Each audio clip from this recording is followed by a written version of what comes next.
అబ్బబ్బబ్బబ్బబ్బా, కాస్త కుదురుగా ఉండొచ్చు కదా నైనా. ముడి బిగుసుకుపోయిన తర్వాత కుదురుగా ఎలా ఉండగలం నైనా?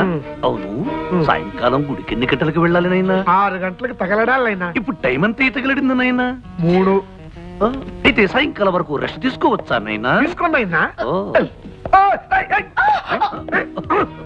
బాబా, ఏ మనిషి అయ్యా నువ్వు? అవును,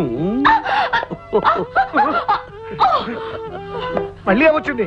నేను గుర్రు గుర్రు అని నిద్రపోతానేమో. తప్పకుండా నిద్ర లేపు నైనా. మోటు మనిషి. అసలు విషయం మర్చిపోయాను. పోచమ్మ ఎవరున్న దేవతేనా నైనా? అంకుల్, వీడు బండ మనిషిలా ఉన్నాడు. నువ్వన్నా ముడి విప్పచ్చుగా. అయ్యో, ముడి విప్పితే కొండదేవర కోపం వస్తుంది. పోచమ్మ కర్రిచ్చేస్తుంది. అవును, కాస్త అడ్జస్ట్ అయిపోమ్మా. చంపేస్తున్నారయ్యా. ఇదిగో ఉలవలు బస్తా. ఒక్క మాట ఒక్క మాట ఒక్క మాట.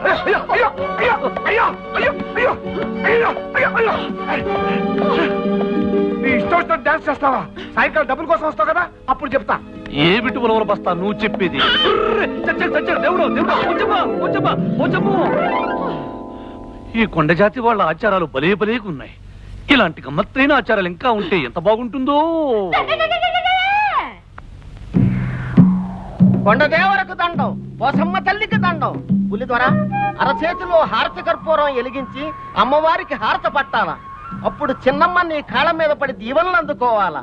దాంతో మీ ఇద్దరికి మనువైనట్టు లెక్క అవుతాది. చేతిలో పెట్టి వెలిగించడం ఎందుకు? పళ్ళెంలో పెట్టి వెలిగిస్తే బెటర్ గా ఉంటుందేమో. తప్పు, అది వాళ్ళ ఆచారం. కాదంటే బల్లెలతో కుళ్ళబడుస్తారు. పట్టుతారా?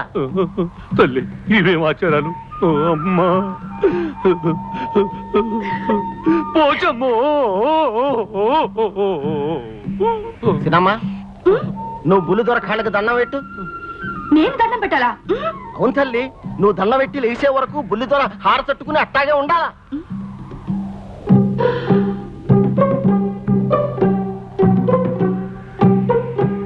అలాగా?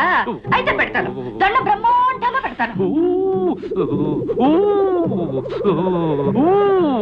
కింద కాలిపోతుంది, వదులు. పెట్టిన దండం చాలు, ఇక లేవమని చెప్పు లాయరు. కళ్యాణి, ఇక లేమ్మా. వదులు. అట్టా తొందరెట్టకూడదు. చిన్నమ్మ లేచిన తర్వాత కింద పడేయాలా. పోచమ్మ తల్లు. ఈ కొండ జాతి వాళ్ళవి భలే భలే ఆచారాలు.